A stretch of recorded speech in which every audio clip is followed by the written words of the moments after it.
En el nombre del Padre, del Hijo, del Espíritu Santo. Amén. Ven, Espíritu Santo, y llena los corazones de tus fieles, y enciende en ellos el fuego de tu amor. Envía tu Espíritu Creador, y se renovará la faz de la tierra. Estamos estudiando el Catecismo de la Iglesia Católica. Su segunda parte, la celebración del misterio cristiano. Segunda sesión, los 7 sacramentos de la Iglesia. Capítulo 4, otras celebraciones litúrgicas. Artículo 1, los sacramentales. El Catecismo dedica 10 números al estudio del tema de los sacramentales. Estamos recordando en este apartado sobre las otras celebraciones litúrgicas que el Catecismo nos ha regalado un apéndice en esta segunda parte del Catecismo que habla de la liturgia y de los sacramentos. Al final dedica unos cuantos números a hablar de los sacramentales y otros cuantos números a hablar sobre las exequias. El día de hoy vamos a profundizar en el número 1671 con el tema que tiene como título Diversas formas de sacramentales. Recordemos brevemente, queridos amigos, que los sacramentos están instituidos por Cristo y los sacramentales están instituidos por la Iglesia. Número 1671 del Catecismo de la Iglesia Católica dice: entre los sacramentales figuran en primer lugar las bendiciones de personas, de la mesa, de objetos, de lugares. Toda bendición es alabanza de Dios y es oración para obtener sus dones en Cristo. Los cristianos son bendecidos por Dios Padre con toda clase de bendiciones espirituales. Por eso la Iglesia da la bendición invocando el nombre de Jesús y haciendo habitualmente la señal de la Santa Cruz de Cristo. Es un número muy interesante que nos presenta el Catecismo en esta mañana. Y fijémonos, queridos amigos, cómo la afirmación principal que hace este número es que existen distintos tipos de sacramentales. Y en primer lugar, nos pone que los más específicos son las bendiciones. Bendecir. Y que se pueden bendecir personas, lugares, objetos. Existe en la Iglesia Católica un ritual de bendiciones, se llama un bendicional, donde se recogen maravillosas fórmulas para llevar a cabo diferentes ritos de bendición. El bendicional que tenemos hoy día ha sido adaptado después del Concilio Vaticano II y está dividido en 5 partes. La primera parte del bendicional nos habla de las bendiciones que se refieren a las personas, bendiciones de enfermos, bendiciones de esposos, bendiciones de hijos, bendiciones de niños. La segunda parte se refiere a las bendiciones que atañen a las construcciones, a las diversas actividades de los cristianos. Bendición de una casa religiosa, bendición de una biblioteca, bendición de animales, bendición de la mesa. Tercera parte. La tercera parte atañe a bendiciones de las cosas que en las iglesias se destinan al uso litúrgico o a diferentes prácticas de devoción. Bendición de un cáliz, bendición de una patena, bendición de la puerta de una iglesia, bendición de un órgano para la liturgia, de una campana, de un altar, de un confesionario. Cuarta parte atañe a la bendición de ciertos objetos de devoción del pueblo cristiano, bendición de rosarios, de escapularios, del hábito que alguna persona va a vestir. Y la quinta parte atañe a las bendiciones para diversas circunstancias, ¿no? De aquí se dan algunas bendiciones más genéricas que puedan ser ya adaptadas a distintas cosas, ¿no? Es decir, como nos podemos dar cuenta, la bendición en la tradición de la Iglesia Católica ha tenido una amplísima utilización, ¿no? Bendición de personas, de construcciones, de objetos que van a ser utilizados en la liturgia o para las prácticas de devoción. Y aquí, queridos amigos, debemos hacer una reflexión muy, pero muy importante, porque todos vamos siendo testigos de que en la medida que nos hemos ido acomodando, que nos hemos ido secularizando en nuestra cultura, muy, muy especialmente en nuestra cultura occidental, hemos ido perdiendo el signo de la bendición. Perder el signo de la bendición es uno de los indicativos de los semáforos en rojo más evidentes de la secularización en la que hemos caído. ¿Por qué? Porque nos hace una desconexión muy grande entre el mundo sobrenatural y el mundo natural. Nos parece como que si no se ve en nuestra cultura secularizada una especie de vergüenza de hacer a Dios presente en el día a día de nuestra vida. Cuando no se bendice, parece que nos avergonzamos de traer a Dios en nuestras cosas cotidianas. Y entonces la secularización de nuestra cultura se nota en que hay un tremendo abismo muy distante entre lo profano, lo cotidiano y lo sagrado. Esto es muy importante porque es como cuando una persona dice, pero ¿cómo es que yo voy a bendecir mi auto? ¿Cómo es que yo le voy a decir a mi jefe que bendigamos la empresa? Que son cosas profanas que no las podemos mezclar con las sagradas, dicen, ¿no? Y eso es malísimo, ¿no? Pero, ¿por qué voy a bendecir mi hogar, ¿no? Mi casa.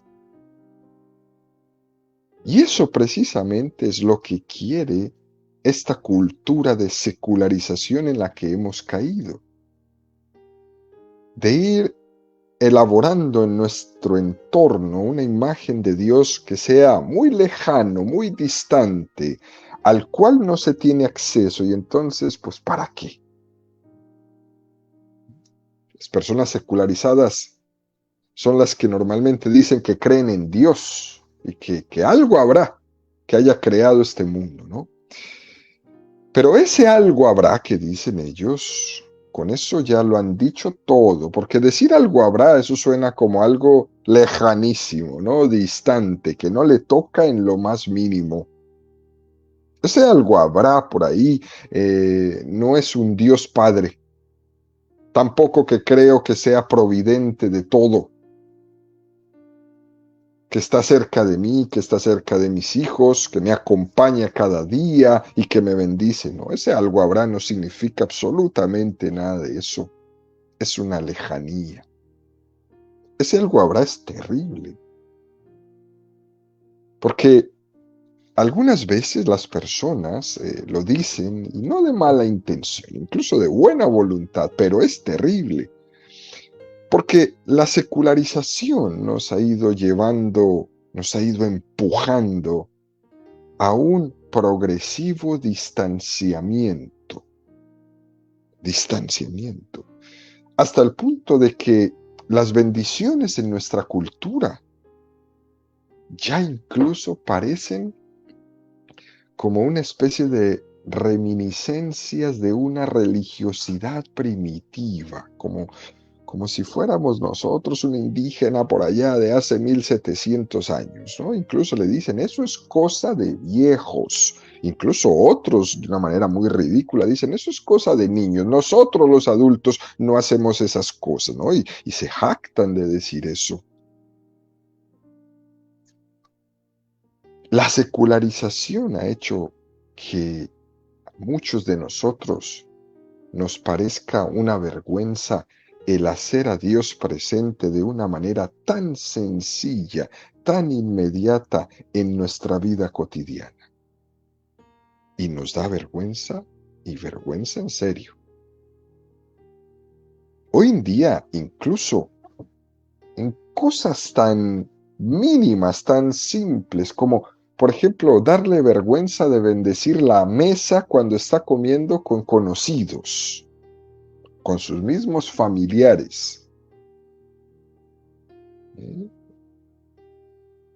Y no nos damos cuenta de que ese signo de bendecir la mesa delante de otras personas es una tremenda ocasión de dar testimonio ante los otros de que Dios existe, de que está presente, de que no hemos sido todavía arrastrados totalmente por esta ola de secularización. Es impresionante ver cómo el pueblo sencillo, queridos amigos, las personas sencillas, por ejemplo, piden la bendición. Es muy interesante que recurren a la bendición con un corazón sencillo, que ven en esa bendición una expresión de que Dios está cerca de él, que Dios le acompaña y que Dios le cuida. Que algunas personas usan esto como que esos que piden ser bendecidos o que les bendigan algo son unos incultos, unos ignorantes, etcétera, etcétera, ¿no?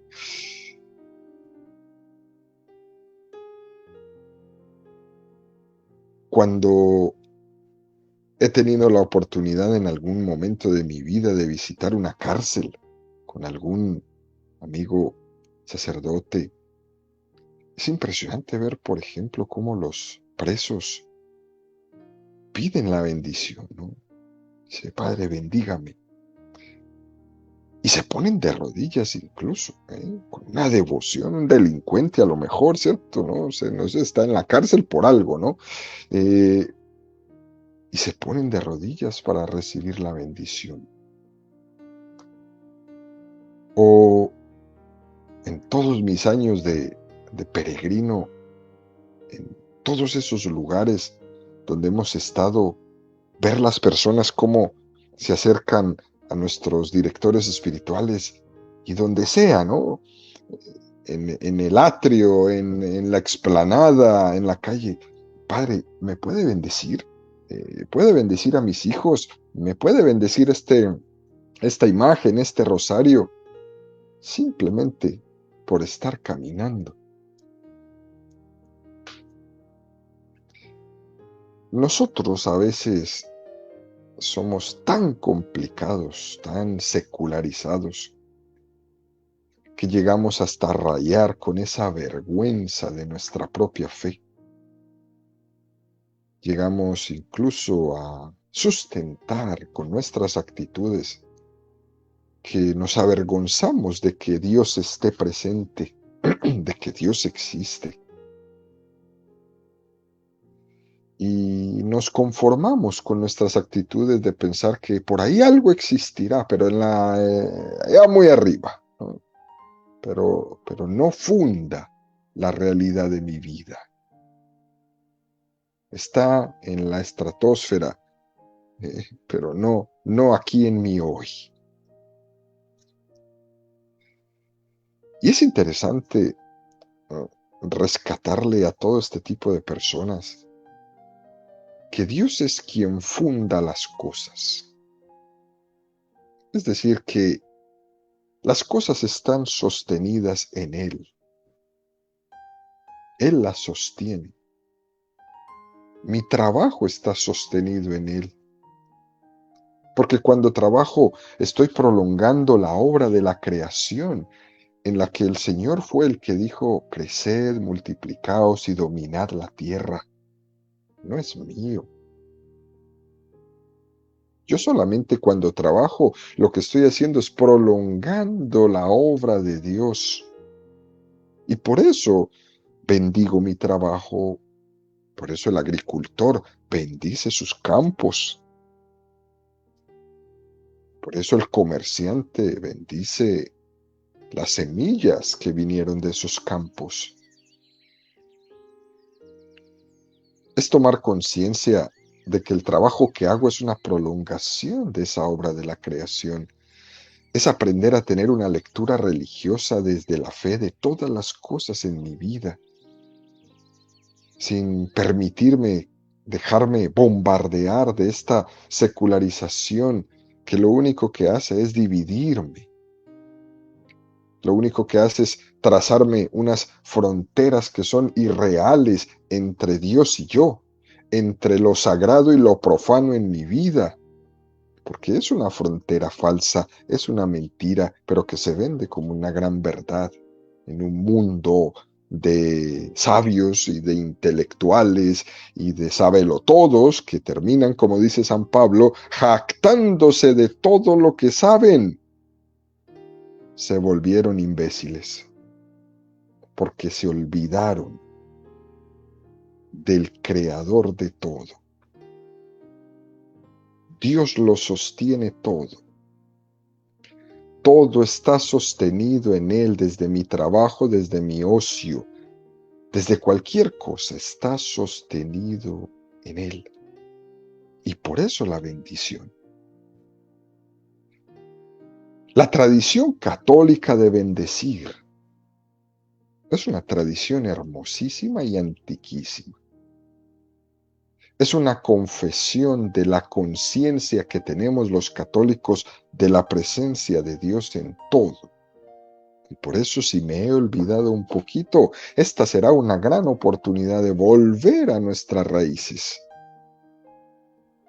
Por eso decimos que la pérdida de esa costumbre de pedir bendición es un influjo directo de esta secularización del mundo. Lo mismo también se nota, por ejemplo, en la poca asistencia al culto divino, al culto sagrado, a la Eucaristía, por ejemplo. Eso de que los templos, las iglesias, las abran exclusivamente para celebrar la misa media hora antes de la misa y la dejan abierta media hora después de la misa y después la cierran. Eso es terrible. Eso es terrible. Es una muestra de una pobreza espiritual de un pueblo muy grande. El hecho de que se hayan perdido muchas celebraciones litúrgicas que son las que prolongan esa Eucaristía es una cosa terrible. Que ya no haya exposición del Santísimo, terrible. Que ya las personas no se junten para hacer el rosario, terrible. Es una muestra de un empobrecimiento espiritual muy, pero muy grande. Por eso, queridos amigos, en resumen, tenemos que valorar lo que es la bendición, porque la bendición es una conciencia de que Dios es fuente y origen de todo bien, de que Él es el único bueno que hizo bien todas las cosas y continúa otorgándonos sus bendiciones como una expresión de su amor, de su misericordia. A pesar de nuestro pecado, nos sigue bendiciendo. Es más, la mayor de las bendiciones que Dios ha hecho ha sido enviarnos a Jesucristo. Dice San Pablo, Él nos ha bendecido en Jesucristo con toda clase de bienes espirituales y celestiales. Es decir, hemos sido bendecidos por Dios Padre en Jesucristo. En Él hemos recibido una gran bendición. Por eso, qué regalo tan grande, queridos amigos, nos ha dado el Padre en su Hijo. Y junto con Cristo y en Cristo, el resto de las bendiciones que realiza la Iglesia es un recordatorio constante de que Dios nos cuida, de que Dios nos mima, de que Dios nos creó y volverá de nuevo a acordarse de nosotros el día en que nos juzgue en la parucía. Y mientras eso sucede, nos acompaña, nos mima, nos cuida, camina con nosotros. Y eso es lo que significamos, eso es lo que visualizamos cuando cantamos los salmos, cuando hacemos nuestros ritos, cuando hacemos todos estos signos de bendiciones concretas con los que de una manera u otra la Iglesia nos enseña a percatarnos de que de Él dependemos, de que de Él vivimos, de que de Él existimos. Pero al mismo tiempo, Él y de Él estamos siendo cuidados. Dice el bendicional de la Iglesia Católica en sus orientaciones generales que las bendiciones deben de constar de dos partes. La primera parte es la proclamación de la palabra de Dios y la segunda parte es la alabanza de la bondad divina y la petición de auxilio celestial. Fíjense qué cosa tan hermosa y tan sencilla. Todos debemos reconocer que a veces cuando hacemos las bendiciones de una manera muy habitual, nos podemos ver en la situación de que suprimimos, ¿no?, esa primera parte de la lectura de la palabra de Dios y solamente pedimos la bendición. Y eso realmente en el fondo no es correcto. Es verdad que algún sacerdote cuando va por la calle, como les comentaba, o en el santuario mariano, o en la explanada de tal lugar, ¿no? Alguna persona en una peregrinación lo ve, se le acerca y le pide que por favor le bendiga algo. Es muy frecuente que alguien se acerque y pida la bendición de un rosario, de una imagen. Normalmente el sacerdote no está ahí mismo preparado para eso y es normal que suprima esta primera parte de proclamar la palabra de Dios y solo haga la bendición, ¿no? Pero es bueno también que los señores sacerdotes en ese momento, aunque no tengan una sagrada escritura a su mano, mínimamente hagan una invocación de un versículo de la Sagrada Escritura, que lo recite de memoria, para intentar no habituarse a suprimir la proclamación de la palabra de Dios cuando hace una bendición, aunque sea brevemente.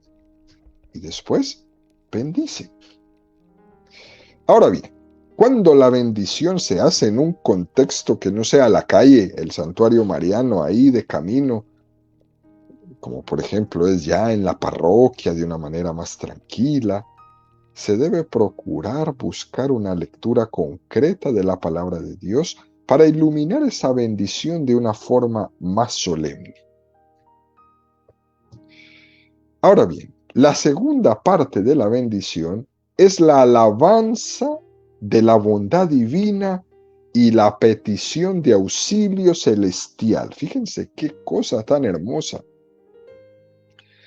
Es decir, que esta segunda parte tiene el aspecto ascendente y el aspecto descendente de una bendición. El aspecto ascendente es alabar a Dios por su grandeza. Como decía Jesucristo, yo te bendigo, Dios Padre. Jesús bendecía al Padre. Era una costumbre suya. Jesús nos enseñó a bendecir a Dios Padre en primer lugar, es decir, a hacer una bendición ascendente, de abajo hacia arriba. Pero también está la bendición descendente, es la que desciende sobre nosotros. Yo, Dios, te bendigo. Es decir, todo es mi gracia. Yo te protejo, yo te acompaño, yo no te dejo solo. Por tanto, queridos amigos, hay bendición ascendente y bendición descendente. Y la iglesia integra estos dos aspectos, el ascendente y el descendente de cada bendición. También el ritual católico insiste en la importancia de que las bendiciones se hagan lo más públicamente que se pueda. Es decir, por ejemplo, que si alguien va a bendecir una persona, ojalá pueda estar su familia presente, porque esa bendición tiene una capacidad de catequesis impresionante. Y puede ser un signo que ayude mucho a todas las personas que le rodean y que están presenciando ese acto de bendición. O por ejemplo, cuando alguien va a bendecir un objeto, lo normal, lo correcto, es que esa bendición del objeto se haga delante de la persona que va a recibir el objeto religioso o delante de la persona que lo está llevando a bendecir para regalarlo a alguien, ¿no? Por ejemplo, a un enfermo, a su mamá, a su papá, a alguien. Eso, por ejemplo, que existe y que yo lo he visto tantas veces en tantos lugares, de que uno entra a una de las tiendas y le dicen, aquí todo está bendecido, santo Dios. Es que hemos llamado a un sacerdote y ha bendecido toda la tienda. No, no, no, no. Eso no tiene sentido. Porque se trata de que la persona que va a utilizar ese rosario, ese escapulario, esa imagen, ella también reciba el signo de esa bendición, que sea testiga del signo de la bendición de ese rosario, que después ella va a utilizar o que va a regalarle a alguien para que lo utilice. Esto es muy importante y me perdonarán todas las tiendas por decirlo, ¿no? Por ejemplo, yo voy para diferenciar entre un sacramental y un sacramento, ¿no? Yo voy a una iglesia y en la iglesia está el sagrario y en el sagrario está Jesucristo Eucaristía allí reservado. Yo no he estado en la misa donde han consagrado el Santísimo Sacramento que está ahí guardado en el sagrario. Yo no estuve en esa misa. Pero aunque yo no estaba en esa misa, es igual, porque ahí ese pan ha tenido una transustanciación, un cambio sustancial, y ahí está Cristo presente bajo las especies de ese pan, aunque yo no haya estado. Eso es lo que menos importa. Lo que importa es que allí está el Señor y estará para siempre. Pero en el caso de un sacramental es distinto, porque en el sacramento actúa por sí, pero en el sacramental no. Porque resulta que ese rosario, que lo venden ahí en la tienda y dicen que ya está bendecido, pues también estaban bendiciendo otros 10,000 rosarios que estaban al lado del que tú tomaste. Y no vamos a negar que no estén bendecidos. Sí, están bendecidos. Pero tiene mucho más sentido que esa bendición se haga ante la persona que lo va a utilizar o que lo lleva a regalar. ¿Por qué? Porque es que la bendición no produce un efecto en el rosario. El rosario, el escapulario, el hábito o la imagen no va a tener un cambio sustancial como el que sucedía en el sacramento de la Eucaristía, por ejemplo. Ese rosario no cambia después de bendecirlo, sino que es un signo. Es una bendición, primero, ascendente y después descendente, que incide mucho más en la persona que lo va a utilizar que en el objeto mismo, que en el rosario, que en el escapulario, que en la imagen. Por eso, queridos amigos, el ritual nos pide que las bendiciones se hagan en presencia de las personas, porque esa bendición tiene un valor pedagógico y están destinadas a ser un instrumento para bendecir a Dios, para dar alabanza a Dios. Y por eso no es en serie, ¿no? Aquí todos están bendecidos porque todo lo que entra en esta tienda queda bendecido porque aquí vino alguien y la bendijo. No, no es así. El impacto no es para el objeto, sino para la persona que lo va a tener y utilizar para alabar a Dios. Luego, el ritual nos habla de signos que se emplean y que los principales de los signos que se emplean en las bendiciones son extensión, elevación o unión de las manos, imposición de las manos, señal de la cruz, aspersión de agua bendita o incensación. Fijémonos que son muy concretas, ¿eh? Estos signos que se emplean en las bendiciones. Son prácticamente 5, ¿no? Cuando se está haciendo una bendición, cuando se usa una de las fórmulas de bendición, estas son fundamentalmente una oración.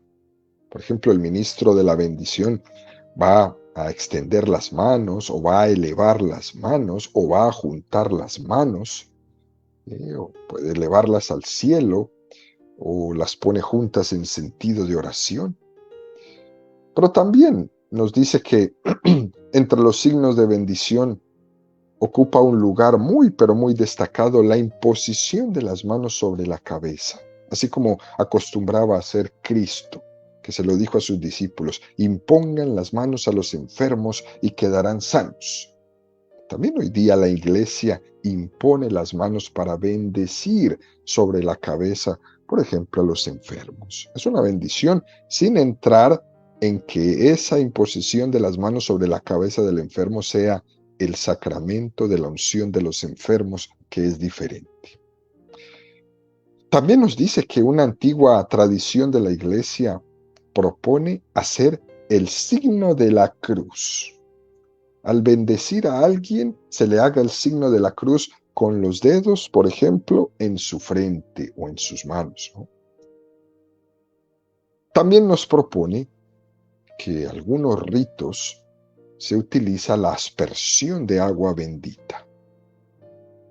Cuando se usa esa agua bendita, hay una exhortación a los fieles a que recuerden el misterio de su bautismo, incluso en algunos de ellos a renovar las promesas del bautismo. Y por último, algunos ritos, en algunos de ellos se usa el incienso, ¿no? La incensación.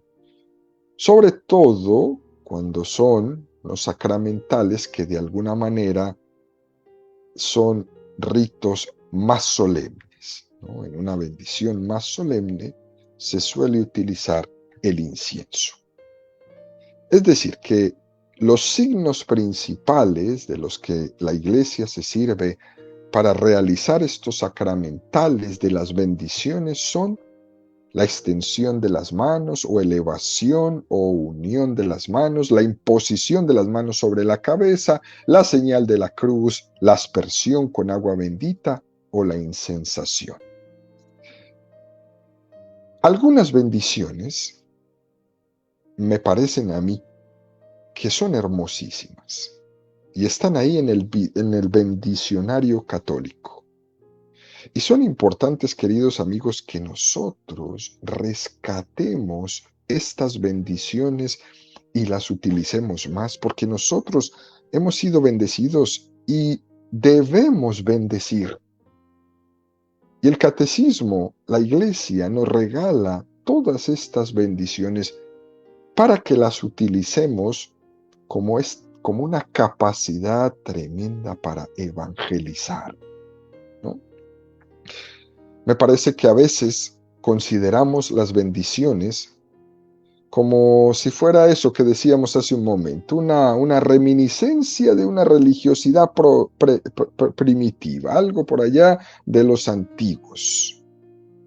Pero yo creo que bien utilizadas estas bendiciones harían un gran bien para mi vida y sobre todo un gran bien para la evangelización. Por ejemplo, cuando se puede hacer una bendición de las familias o de los miembros de sus familias, o que una familia tenga, por ejemplo, la hermosa costumbre de la entronización del Sagrado Corazón de Jesús en su hogar, o que se tenga la bendición de los niños, que sean los padres los que bendigan a sus hijos antes de ir a la cama y no la televisión, o antes de salir a la escuela. Encomendar y bendecir a nuestros hijos. ¿Cuántos han salido a la escuela y no han regresado a su casa? Y posiblemente esos niños no fueron bendecidos por sus padres antes de irse a la escuela ese último día que salieron de su casa. Y eso ya no lo hacemos. ¿Saben por qué? Porque el influjo de la secularización ya no nos deja, porque nos da pena bendecir a nuestros hijos. O la bendición de una pareja de prometidos, algo muy hermoso, que se puede hacer en el contexto del encuentro de esas dos familias, de esos dos jóvenes que se han comprometido, y se bendice para que Dios santifique ese noviazgo, para que sea un camino de pureza, un camino de respeto, un camino de discernimiento. O la bendición preciosa que se hace a la mujer antes de ir al parto y después del parto, donde se ora por ella para que ame, para que valore ese don de la vida que Dios le ha dado a ella únicamente como mujer, para que bendiga a ella desde su hijo la vida. Fíjense, en algunos lugares del mundo, el 25 de marzo, se hace la bendición de las mujeres embarazadas. Eso es un rito precioso. O la bendición de los que salen de viaje, la bendición de los peregrinos, con ese signo de que Dios te acompaña en tu camino mientras caminas, estás expiando tus pecados. O la bendición de los enfermos, o la bendición de la mesa. Enseñarle al niño una oración simple como el niño Jesús que nació en Belén, bendiga esta mesa y a nosotros también. Amén. Eso es todo. Pero hacer eso, a ojos de muchos, parece ridículo. Y por eso nos han ganado la batalla, porque lo hemos dejado de hacer. Es decir, queridos amigos, aquí hay una riqueza muy grande en nuestras bendiciones, que además están iluminadas con las lecturas de la palabra de Dios escogidas, con peticiones elaboradas expresamente para que esas bendiciones sean hermosas. Así que hoy animamos a todos los que nos escuchan a aprovechar al máximo estas gracias que todos tenemos en los sacramentales de la Iglesia para nuestra vida cotidiana.